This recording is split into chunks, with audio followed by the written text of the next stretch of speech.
Hey, Diane. Holiday shopping? All done. Everyone's getting the new iPhone 15 from T-Mobile, and T-Mobile's covering the cost. Plus, I got 4 lines for $25 a line per month. I gotta get to T-Mobile. Get 4 iPhone 15s on us with eligible trade-in when you switch to T-Mobile. Minimum of 4 lines for $25 per line per month with autopay discount using debit or bank account. $5 more per line without autopay, plus taxes and fees. Phone fee at 24 monthly bill credits for well-qualified customers. Contact us before canceling account to continue bill credits or credit stop and balance on required finance agreement due. $35 per line connection charge applies. See T-Mobile.com. It's time. Time to get credit for the work you've done. Time to get the recognition you deserve. With Purdue Global, you can move forward in your career, for your family, and for yourself. You're worth the investment in yourself to earn a degree you're proud of, a degree that employers will respect. Purdue's online university is designed to support working adults like you who know it's never too late to accomplish your goals. It's never too late to make a comeback. It's time to start yours today at purdueglobal.edu.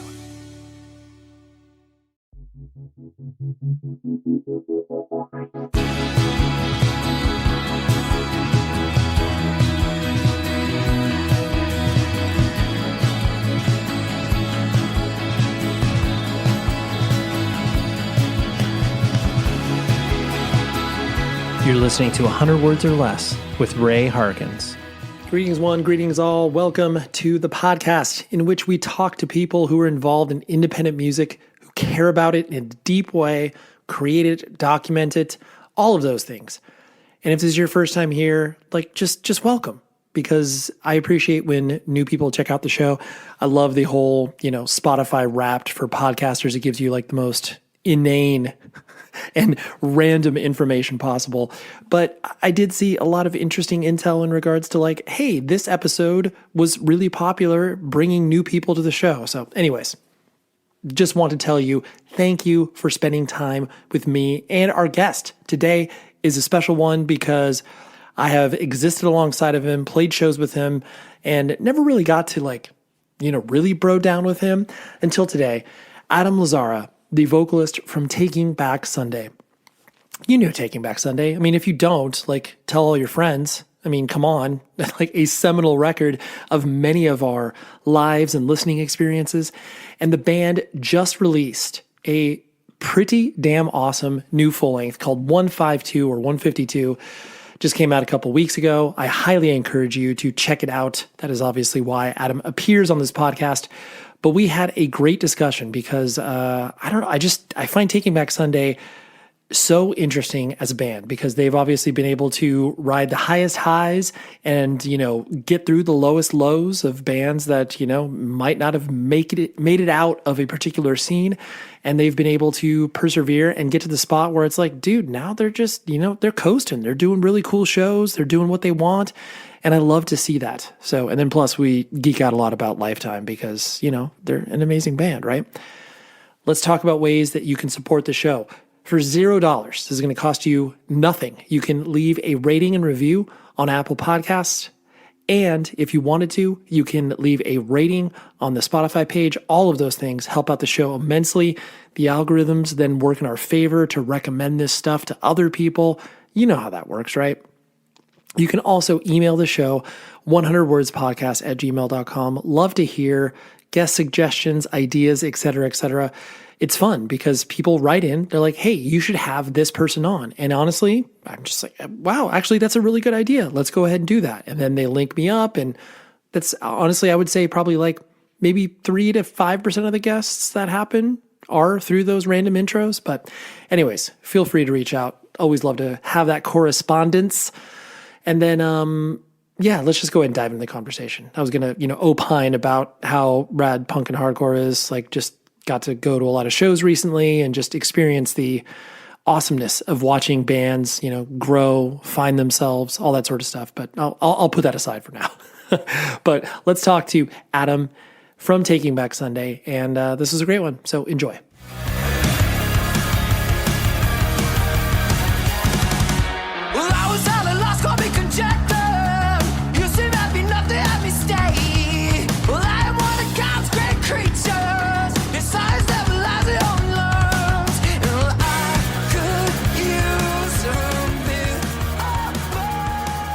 I have a funny bone to pick with you, Adam. This is, I don't expect Oh you boy, to, here we go. I know it's a fun way to start it. So I don't expect you to remember this, but it's very, it was just a funny thing for me. So anyways, sang for a hardcore band called Taken.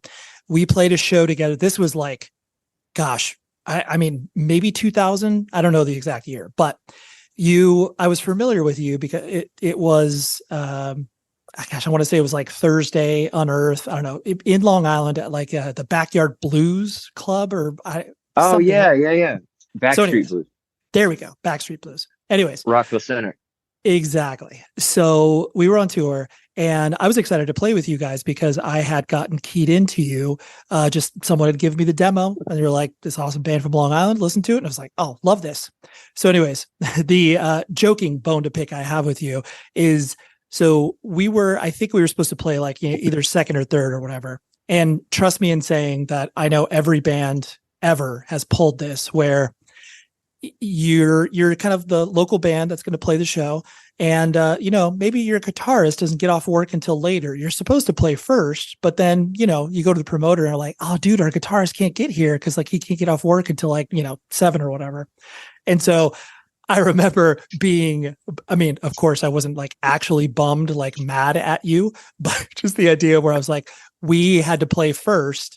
And then, you know, you guys, a local band, had to play, you know, second or third because your guitarist, I don't know if it was Eddie or whoever. But anyways, the reason I bring that funny story. Man. Yeah, like I said.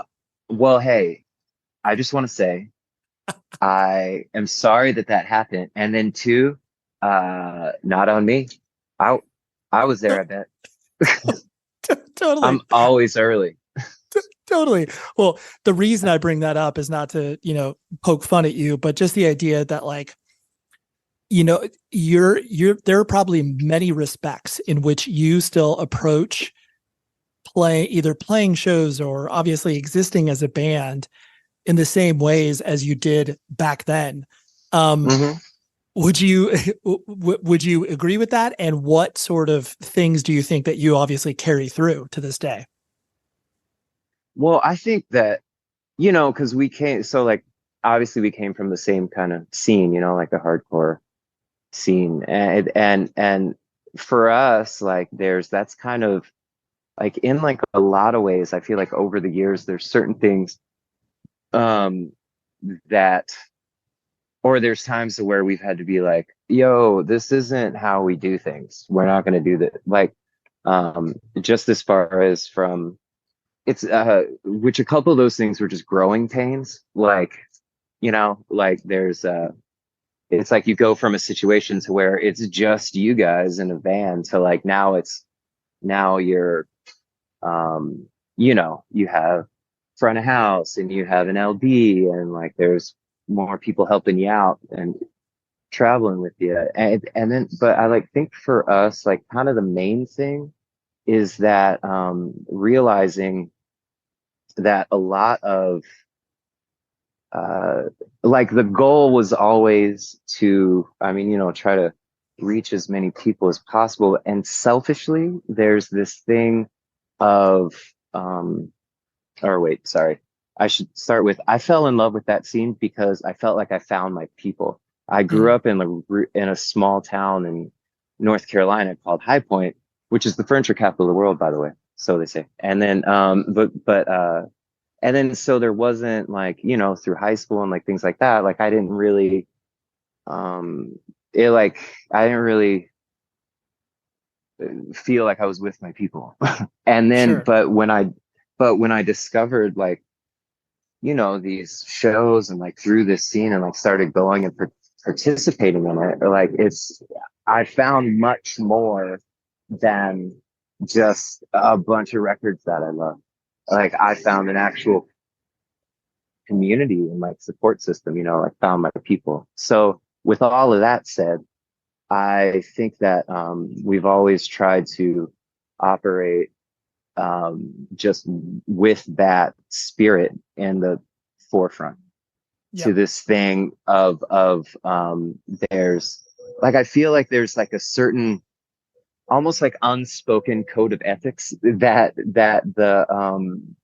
we learned from coming up through the hardcore scene. and that's something that stayed very consistent with us, even like, you know, like when we were younger and like getting away from ourselves and things like that. That was still always the place that we would come back to. So, which really comes down to relationships and how you treat people and things like that. Like that's something that's very important to us. Well, to me, it is. Yeah. Oh no, I mean, a lot of what you say resonates, I think, in people like, you know, myself and many of our peers, just watching a band like you guys, you know, grow and exist and still feel like, as strange as it sounds, where it's just like, I personally, and I know many others, still feel of you guys as like, oh yeah, like of course, like, you know, you guys could obviously play Hellfest 2002 or whatever. Like you're still that band, even though you have obviously evolved and matured musically like bands should, but it's still, to your point, that connective tissue still exists. Yeah, there's and like I think of it the same way.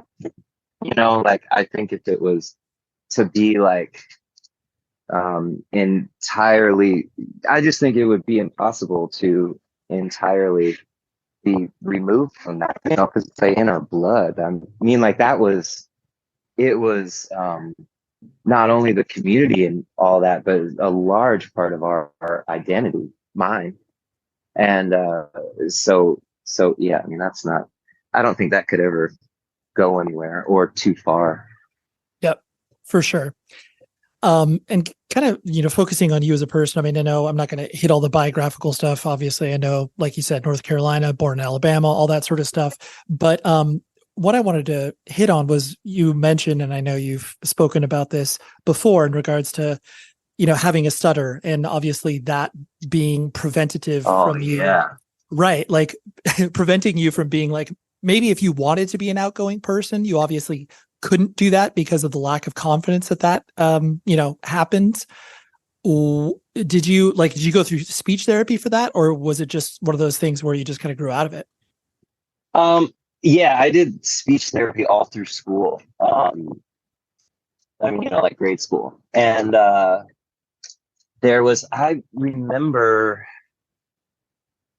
just that kids can be really fucking mean. And then like, so I remember, you know, because there was a speech therapist at our school. And then so they would come by, like you'd go like once or twice a week. Like I think at first I was going like twice a week for like a year or two. And then it got to once a week. But anytime they would come to like pull you out of class, you know, to go to this thing. And then like, that's just another thing that like, it's like ammunition for these idiots, you know, just little people. And I shouldn't have said idiots. It was just like ammunition for like the other kids, you know. So then it's like, so here we have like a chubby stuttering kid, and there was in like a lot of ways, yeah, like that was like I would just kind of approach things with like like, you know, like I always kind of had a wall up, and like I believe that I still do. It's something I've been trying to break down for a long time. Obviously the stuttering's gotten better over the years. But there was a time I couldn't even get through like a sentence without, or like I would just go to introduce myself and I couldn't even get that out, you know? Yeah. And, so then, like I don't know if it's like I think that was also kind of like fuel for whatever pent up rage is inside of me. Like, sure. So, but then at a certain point, I think going back to kind of what we were talking about earlier, like with like the hardcore scene, whatever, it's like that became a big outlet too, because now I found a place to where like, you know, 100% of the people aren't making fun of me all the time. And so like I found like a group of folks, you know, that were like really patient with me, and through that helped me to like relax. And I think kind of so made like with the converse or the combination of like speech therapy and like finding these people, you know, like really helped me to like figure out ways to maneuver around it. So, and by maneuvering around it, I just mean like, you know, like you find like transition words and things and like how to like your meter and things like that to, you know, help to just kind of curb some of the stuttering. My grandfather always said it was because I was too smart and I thought too fast, and I really like that. I know that's not true, but there's a big part of me that that it is. I appreciate so much that he told me that when I was young, because it made me like, it gave me a bit of confidence that I wouldn't have had otherwise. Sure. Well, it's like that idea that you have this secret superpower. You're like, oh man, if my mouth could really keep up with my brain, like people would be torched. Like they wouldn't even know what to do. Mm-hmm. Yeah. Yeah, that's how I would spin it in my head. Like any time that I was like really just I mean, you know, getting like worked up and like angry, like why can't I just talk? You know, Right. shit like that. Yeah. But For sure. but then I would think, then what his words would pop into my head. It's like, oh, I can't talk because I'm a genius. Okay, that's okay. Yeah. I'll go with that one. Yeah, totally not true, but Sure, but still. I mean, you've said this in multiple interviews, and I love the juxtaposition of these two records, of you being presented, you know, Earth Crisis and Lifetime's Hello Bastards, and then you gravitating more towards Lifetime.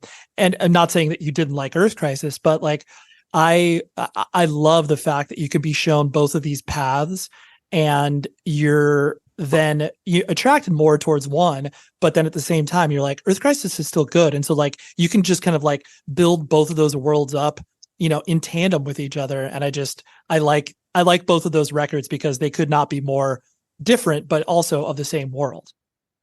yeah, and then like that's another thing that I think is so great. And then two, I think is like another like silver lining with like streaming and like that era is or like not like the or like the era we're in now, you know, like because there's I like think at least what I've been seeing is that a lot of like the really hard lines are getting blurred, you know, this hard line of like, well, I only listen to punk rock music, or I only listen to bedroom R&B, you know, like, so it's like a lot of those lines. And then with a lot of the records and like newer artists and that are coming out, like they're putting these things out that are like, it could, like, you could hear it, that they're taken from, like, they listen to, I mean, you know, like they're listening to, or like, I'm just trying to like think of examples, like they're mixing like Sunny Day and fucking,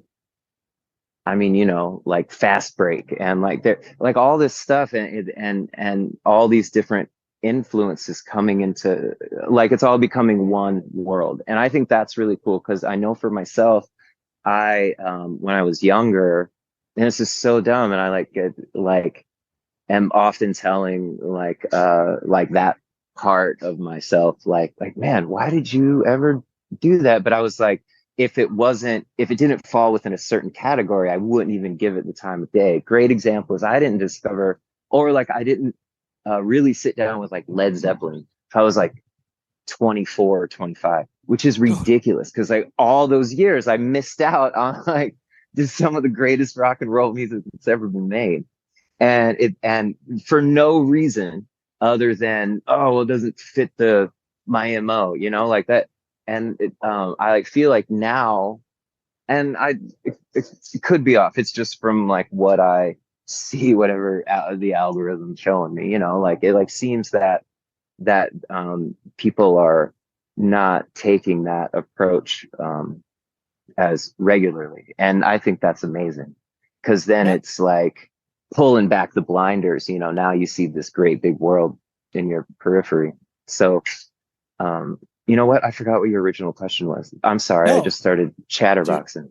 That's exactly, you're right. Cause basically you're hitting on the same principle where it's like, I mean, granted you're talking about, music from its entirety, but then what the idea of, Earth Crisis and Lifetime, like you can like both bands, but because they both exist in the, hardcore and punk world, but like, yeah, your teenage brain is going to be like, dude, there's no way I'm going to like the Beatles suck, bro. Like, they're not you're just not going to think about music in that way because it's not, at your particular juncture, culturally relevant until you get older and realize like, oh yes, I was stupid for not listening to that. Yeah, dude. Well, like Prince was another big one. Prince has this record called Musicology, and there's a song on there called If I Was the Man in Your Life. Mm-hmm. And if you're to sit down with that song and then just change a few elements of the instrumentation, it's one of the hardest songs ever. I love that. It's like there's like I feel like it could hang with the Earth Crisis and like Hatebreed and stuff like that. Just the subject matters more like matters of the heart, and like Prince knows how to play the piano really well. So you just trade that out for another guitar. It's like, get out of here. This is hard as fuck. Right. So there's, and like even like finding that common thread. But yeah, like it was my buddy Matt had given me both those records, and or like the CDs, and I just remember like that I couldn't wait to get home to put them on, because at that time I had like a real small window to where I could like really sit with the record and all, or like with any kind of music really, for like, folks would get home and not want to have to hear it. So there was, I'd get home and throw it on, blast it. Oh my God. Listen, it's December. That means you need to get gifts. Don't let this stress you out. Just go to rockabilia.com. That is your literal one-stop shop for everything on your list, from your mom, your dad, your brother, your sister, your aunt, your uncle, your next door neighbor, whatever it is. It's all officially licensed band merch. We're talking sweaters, we're talking scarves, we're talking books. Like, they have so much that you could outfit your stuff or even your home for all that you could possibly imagine under one roof. But let me give you a promo code. 100 words or less gets you 10% off of your entire order. And that helps out a lot, because anytime you save, like that's a good thing, because then you can, maybe spend it on other cool gifts for other people. But rockabilia.com ships from the Midwest. It's all officially licensed. So that means the bands get paid. Everybody wins in this scenario. And I love supporting the company because they've supported the podcast for years, but I truly do think that they are an amazing company. And I think that you would have so much fun shopping on their website. So please go there, just knock out like 3 or 4 gifts on your list to be like, you know what? I'm going to get a Bob Marley shirt and I'm going to get an Iron Maiden graphic novel. How about that? Talk about diversity. Anyways, rockabilia.com, 100 words or less is the promo code for 10% off of your entire order. Thank you very much, Rockabilia, and happy holidays. This show is sponsored by BetterHelp. Let me tell you, the holidays are awesome. They've got some great moments, whether it's spending time with friends and family, gift giving, all of the things. I personally love Christmas lights. Like, I can't wait to put them up. It just makes me feel warm inside. But there are moments where it's like, man, it's overwhelming, or I'm feeling really alone or sad. All of the things that just, can kind of compound it during the holidays. That is why you need to take a beat and maybe take that moment for yourself. Give the gift of time to yourself. And that's honestly why I love dipping into therapy. That's why I also love working with BetterHelp, because they make finding a therapist online so dang easy. So if you're thinking of starting therapy, give BetterHelp a try. Like I said, it's entirely online. It's designed to be convenient, flexible, and suited to your schedule. Just fill out a brief questionnaire, and then you get matched with a licensed therapist, and you can switch therapists at any time for any reason at no additional charge. Please, in this season of giving, give to yourself as well with BetterHelp. Visit betterhelp.com/Ray to get 10% off of your first month. That's BetterHelp, HELP.com/Ray for 10% off your first month. Take care of yourself, please. something that I also noticed in regards to, I mean, especially once, Taking Back Sunday obviously signed to Victory and you guys started to tour and all that sort of stuff. It was this real, and I mean this in the most affectionate way possible, where people were just like, oh, Taking Back Sunday's good. That dude Adam can't sing at all. But like, that's part of the charm. It's like that you were doing what you knew how to do as, like, obviously not a trained singer, as a person who is like, oh yeah, like I'm in the vicinity of the note or whatever. But like, quote unquote music critics or whatever were just like, oh yeah, like this, I don't know about this band. But then obviously, the undeniable reference of being like, oh, this band is growing popular and they're, getting kids out to shows and stuff like that. Beyond just getting better at singing because, you obviously were given time to refine your skills and what have you. How did you, for lack of a better term, like, not lose that charm beyond the origination of the band and being like, oh yeah, like I didn't know what I was doing, but I don't really want to lose that sort of impulsive nature of me just being like, I'm going to pick up a mic and scream into it.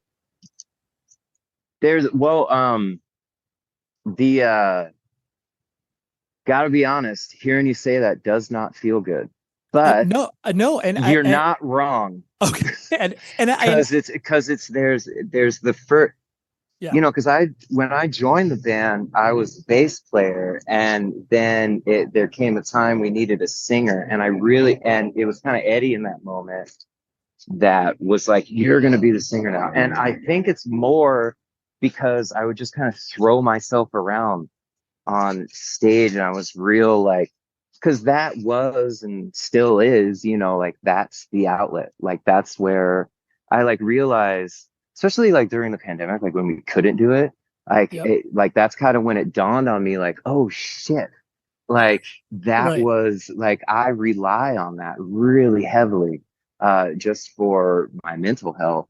And I didn't even realize that I was like, how heavily I was leaning on it all these years.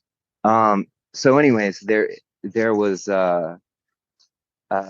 Eddie was just kind of like, you're gonna be the singer, and I was like, I don't know how to do that really. I mean, you'll figure it out. And then like I got in the van, he had this Ford Windstar, that's like what we first toured in, and I just was kind of driving around our neighborhood playing the demo we had at the time with our first singer, and then just singing along to that and being like, can I do this? I don't know. And that's kind of how the whole thing was. It like wasn't until kind of after touring off of Tell All Your Friends for a while that I was like, okay, vocal lessons. And then so I had the opportunity over the years to work with like a lot of really talented people, and I'm still learning, I'm still figuring it out, but yeah, that especially the first record, like, I think that's another thing too, is that folks are always like, especially recently, like they've been like, oh man, you're the Tell All Your Friends guy. Oh man. And then I'm like, there's a bit more to it than that, but sure, man, sure. If that's what you need, then that's what I'll be. But there's this part of me that makes me so excited, because that means that whoever this person is, like, there was a time, and then even still, like, they made room for us somewhere inside of themselves, and that speaks to me. That says that they heard a little bit of themselves in there, and that's the hope. Because selfishly, it's like that lets me know, like, oh, okay, I'm not alone. And then, but also, hopefully, that's doing that for the other person too. That's like saying that thing. And then, because like I was saying earlier, it's more like, it's more people and relationships and community. And then so, but when they're bringing that stuff up, or people are like, play Key Without the E, like, I'm like, oh fuck. Because it's like, I can't really listen, like I can't go back and listen to that stuff in a way to where I'm not thinking like, fuck, I should have done that differently, or damn it, why didn't I focus more on this.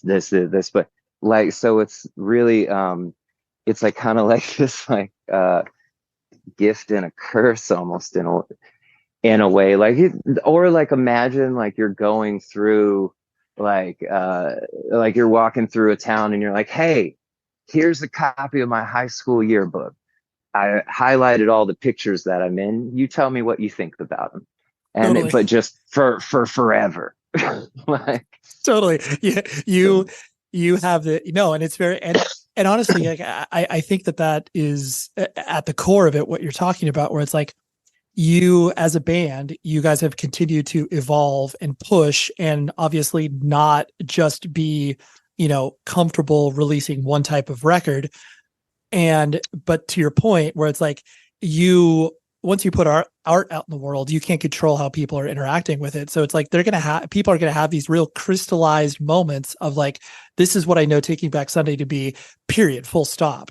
And like you said, just like that constant showing of the yearbook photo, that will be like what it is. But you yourselves as artists don't have to play into that. You continue to do what you're doing and being like, well, if you don't want to follow what we're doing the past like 5 to 10 years, like that's your choice and that's fine. But we are putting out good music still. You should check it out. Yeah, like my thing is like, yeah, like we'll be like, we haven't gone anywhere and we're not going anywhere. So when you need us, we'll be here. And one of my favorite things about, being in this band, and then is that there's like I think that we've had the opportunity to grow up with, or just with a lot of people, like I feel that there's like folks that we've kept in touch with over the years, and like we're going through the same thing and the same points in our lives at the same time. We're growing together. And then so to kind of have this, like these like milestones, like the records, like these markers going on down the road I'm just real grateful for all of it. Yeah. Oh, absolutely. And kind of on that same topic, like, now because of the length of time that you've existed, you can get classified as a quote unquote legacy band, and then do. Oh, wow. These, and I mean, it's true. Like, I think that, especially for this genre, it's like existing for more than one record is like a feat in and of itself, Mm-hmm. But because you guys have been able to do a lot of different things across a lot of different genres and tour with a lot of bands, like you guys are able to do those occasional, like, whatever. It's like you drive by a billboard and it's like, oh, Taking Back Sunday is playing, Fremont Street in Vegas or whatever. Like, oh, that's, I wouldn't think about them in that context, but, oh, it does make sense. And so how do you approach shows that are not like what you would define as kind of a quote unquote typical show, or is it all just kind of part of the same stew for you? For the most part, it's all the same. Mm-hmm. In the sense of like this idea in my head of like, okay, what, like you ask yourself, like, what do I need to do for me? What do I need to do for the band? And what do I need to do for the people that are taking the time out of whatever they had going on to be here?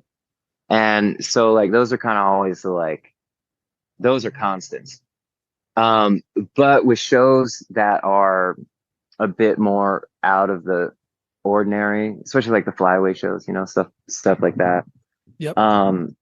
There's to where that yes, there will be people there that are familiar with you, but there's probably going to be the same, if not more, people there that have either never heard of you before or have just what you were saying earlier, like a very clear, what they think is a clear picture in their mind of what you do and what we're capable of. So so going into those, there's these moments, and like I say it to myself and I say it to the other guys, I'm like, look, play to each other, play for each other first, And then, because if we just do that, like everything else falls into place in my experience.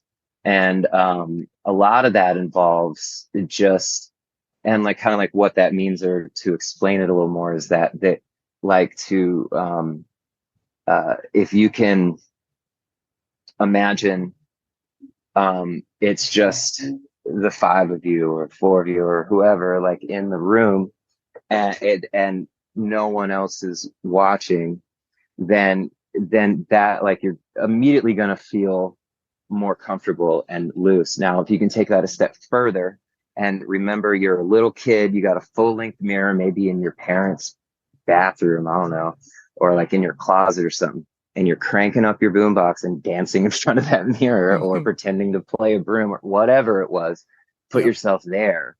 And then, because I feel like the more that you could, the closer you can get to that place is, for me, better. I feel like it's a better experience for me, but I also feel like it then becomes a better experience for the audience too, because you're able to drop a lot of just kind of social anxiety or inhibitions, whatever it is, and truly be in that moment and get lost. Like, that's where the magic is, because I feel that, and I'm sure you would agree with me on this, is that there's moments and there's times and shows that they're transcendent. Like there's like, that's what fellowship is. Like, that's what communion is to me. And I feel that the best shows and like the best kind of environments are like that are when you're in that place, but you can feel it happening in the crowd as well. So, because at that moment, like any barricade or lines or anything like that gets very, very blurred, and it just becomes its one own, like, living thing, breathing thing. And it's those kind of moments where I always feel the most free and like the most alive, you know? Sure. And so all that to say, like, that's, if it's a show that's kind of off the beaten path, to where you know that a lot of, like, the majority of the audience has no idea, or like has some kind of preconceived notion or whatever it is, you know, like, then I think the thing is, that I approach it with is, like, I try to look in and then out. And hopefully, you know, we do a good job of that, which I think we do. I know we can do a good job of it. Sure. Whether it happens every time, I mean, that is for somebody else to judge, not me. Yeah, for sure. Evilgreed.net is the place where you need to buy your, not only merch, but music and so much cool stuff. They are a web store solution for bands and record labels, but the thing about them is they have a very highly curated vision of music and the type of stuff they carry. But first and foremost, you go to their website, evilgreed.net. You use this promo code 100words. It gets you 10% off of your entire order. And they're based in Berlin, Germany, but they ship worldwide. And honestly, the shipping rates are very advantageous for us right now here in the States. So take advantage of it. Let's just go through some of their newest editions that they have. Like, if you want to pre-order the new Hope Conspiracy 12-inch, or if you want to look at maybe some rad Stray from the Path merch, or how about you want to order something from, I'm actually not even familiar about this band, Cloud Rat. How about that? That's a band. Or the new Chisel that's coming out on Pure Noise Records. They have a pre-order for it up now. They have everything that you could want from a sort of like heavy / artistic / cool vibe. That is what Evil Greed traffics in. They don't open their doors to everybody. They keep it very specific and very curated. That's why I love them. So please go to evilgreed.net, use the promo code 100words, 10% off your order. You know, buy some rad stuff for your friend that loves to go to shows with you. And you'd be like, here's an LP, or here's a rad shirt or a hoodie. You get it. So evilgreed.net, 100 words is the promo code, 10% off your order. Do it now. Okay, round 2. Name something that's not boring. A laundry? Ooh, a book club. Computer solitaire, huh? Sorry, we were looking for Chumba Casino. That's right. ChumbaCasino.com has over 100 casino-style games. Join today and play for free for your chance to redeem some serious prizes. ChumbaCasino.com. No purchase necessary. Void where prohibited by law. 18+ terms and conditions apply. See website for details. You've been really public about your, trials and tribulations in regards to the, alcohol abuse and obviously the consumption of that. And, I think it's always very cool when people feel comfortable enough to share that publicly and not fall into the, web of cliches that can happen around it, where it's just like, oh my gosh, it was so cool. I can't believe I made it out alive. Yes, there is an element of that because it's the truth. For you personally, was it difficult for you to kind of, I guess, publicly articulate that, or is that pretty instinctual? Whatever, within reason, whatever you're going through is going to, come out in some way, shape, or form. It always comes out on the records and in the songs. So in that respect, I feel like it's easier to put that out into the world in that medium for me. There's and talking about it, it's still often difficult at times because there's this thing in my brain that I know is wrong, and then but for a long time I listened to it, but it's this thing of you're admitting to a weakness or a flaw, or so don't admit to it. And it's kind of, which I realize is some kind of, it's this antiquated man recipe, I think. Sure. And so there's so then it just kind of becomes this thing of wrestling with that and just realizing well, this is part of my story. It's not it's just the earlier chapter. I mean, I'm further on in the book now, Yep. Absolutely. So yeah, it's just hard to get to that place sometimes. So that definitely took me a while. Cause even when I stopped drinking, I didn't even tell anybody or talk about it for, it took,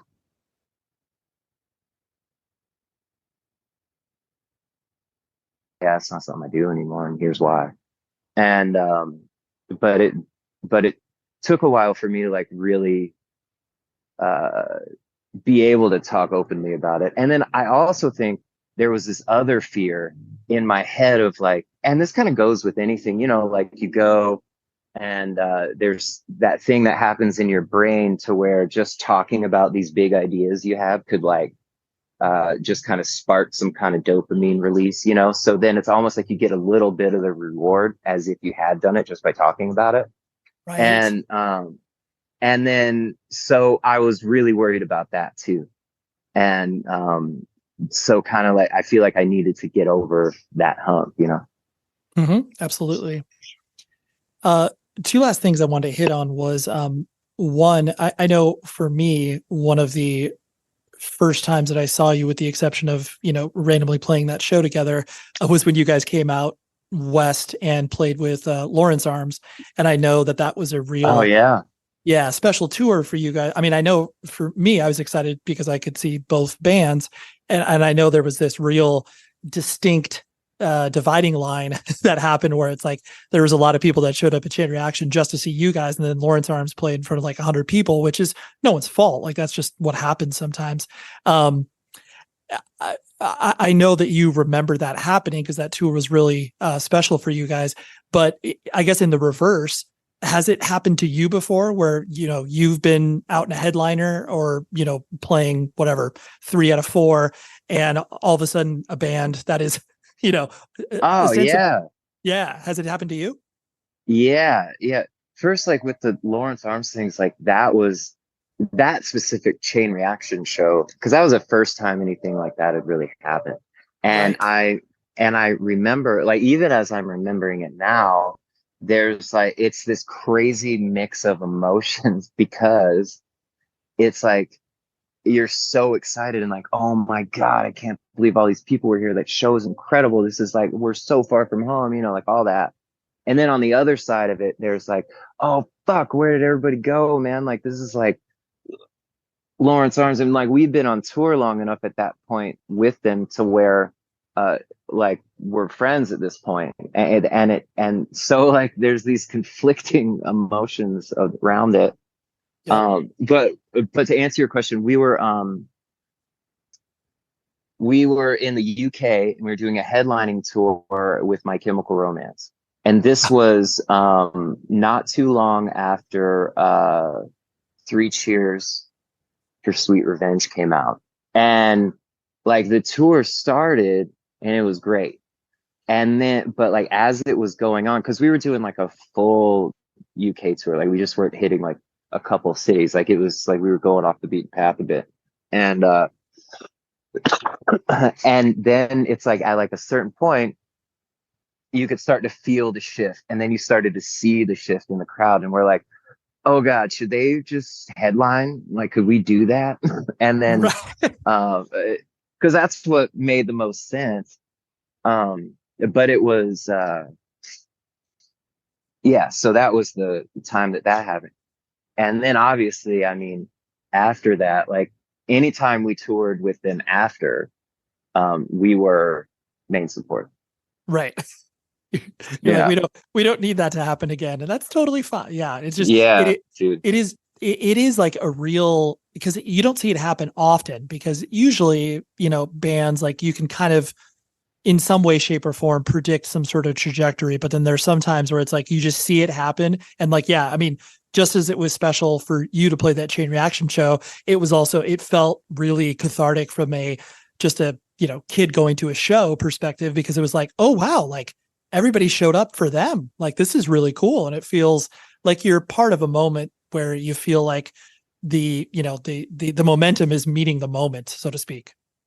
Yeah, there's it's like wild too, because it's more than just like a thing you're just processing in your brain, you know, like it's like you can feel it, like I could physically feel it, like there's the room feels a very specific way right before they played, or like even like going back to that Chain Reaction show, it felt it felt very different, or like what the UK said, it felt very different like 5 minutes before we were going on, and then same thing with the Chain Reaction thing. So it's just, but I also think that's like a really good example of like, hey man, be cool always. Yep. Like totally. There's don't be a dick, because like there might be times to where like you're upset because you feel like you're clawing your way up a mountain, you know, and then there might be times to where you're like, you feel like, oh, I just clawed my way and now I'm at the top of this mountain and fuck everybody else, you know. But it's only a matter of time till you're going to be clawing back up that mountain again. So just keep that in mind. Of course. Totally. Yeah. You could have easily just bought into like, oh, we're obviously the coolest band on the planet now. And you know, to some respects, like you need to buy into that in order to like go the next step, but not to the point where you're just looking at this as like a zero-sum game where it's like, oh, we win, so this band loses. It's like, no, we can all participate. No. Yeah, exactly. Yeah, dude. Know who has the best outlook on that? Also comes from a similar world, but on your side of the country is Andrew McMahon. He's like, over the years, like I've like we've run into each other countless times, and but always not only so consistent, but also like he's a great example of someone who I believe always has thought that way, and like no matter what, like just so consistent. Yeah, no, it's really cool. So and I admire that. Yeah, no, I do as well. The last thing I want to hit on was the idea of like, you've had to navigate, you know, the music industry, the music business. And I know you've obviously, you know, worked with a great manager in the form of Jillian for many years. Mm-hmm. Yeah. But like how have you personally sort of either engaged or tried to stay, farther away from like the music business aspect of it? Like, do you enjoy that sort of, like, all right, we gotta, here's the profit and loss for the tour and here's this thing, or do you try to stay not removed, but just being like, okay, I'm not that good at that stuff, so I'm going to stay a little farther away from it? I think I stay somewhere like right in the middle with it. Okay. Because there's a certain point to where it's hard if I get focused on something, I get hyper focused on it, and like I'm talking like semantics and minutia and things like that. So there's like a certain distance I feel that for my own sanity that I need to maintain. But also at the same time, I'm an adult with the family. So there's like another part. So it's kind of like finding that balance, of, like not trying to micromanage everything, because a lot of the things that fall under everything, like I'm just like I'm not as qualified like as someone like Jillian to be answering those questions, or to be just making those decisions on my own. I think that the team that we've had around us has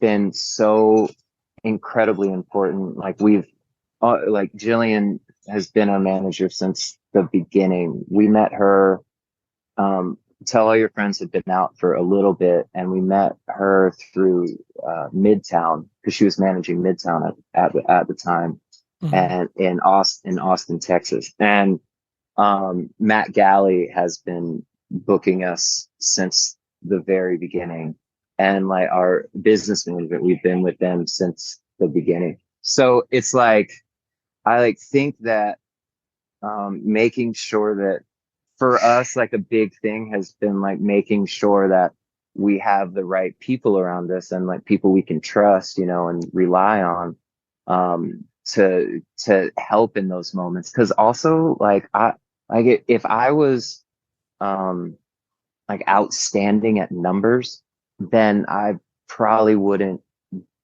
be doing what I'm doing now, like, so Totally. it's like, so, but I think you could apply that to like anything in your life, is that like, okay, I have a general understanding of this, but I need somebody that has like a thorough understanding. So like, where's that person? And let's see if there's like someone that's like us, that can, but that has that particular set of skills. Like Liam Neeson, I have a very specific set of skills, Of course, you always need a person to be able to break someone's neck on your team at any given time.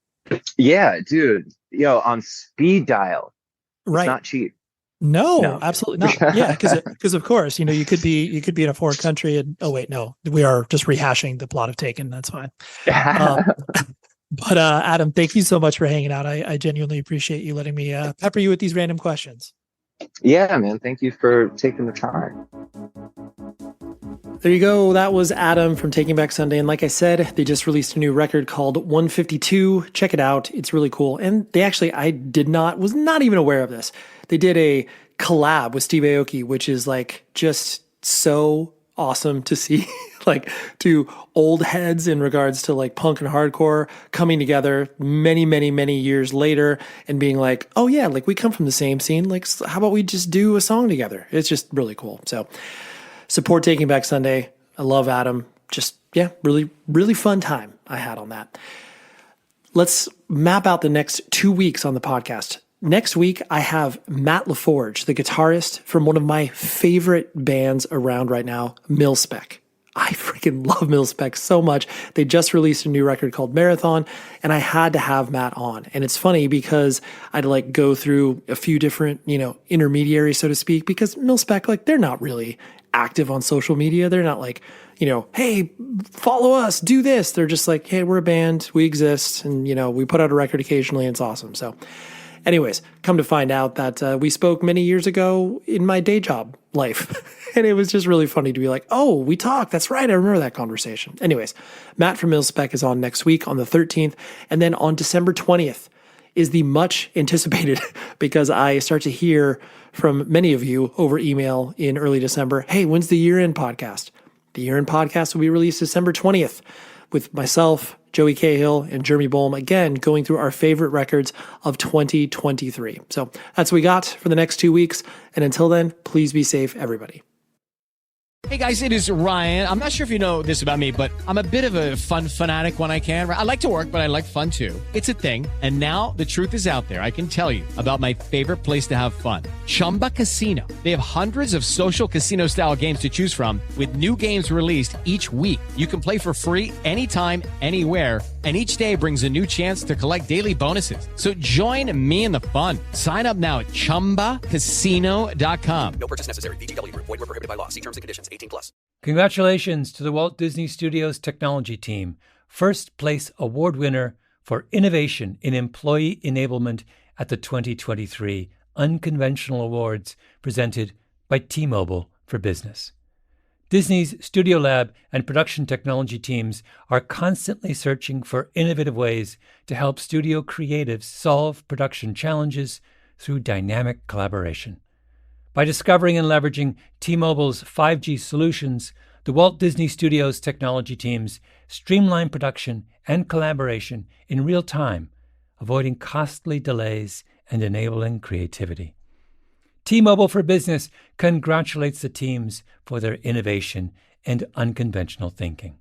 Hey, hair enthusiasts, picture this. Perfect curls at the push of a button. It's the new Infinity Pro by Conair Curl Secret Ceramic Auto Curler. This tool makes styling effortless, delivering perfect, long-lasting curls every single time. Choose from 3 preset curl types and directions for your desired look and 5 temperature options for all hair types. And don't worry about tangles. Our anti-tangle tech and ceramic barrel keep hair smooth and protected. Hair goes in, curl comes out, just like magic. Get effortless curls with the new Curl Secret by Conair, available at all major retailers.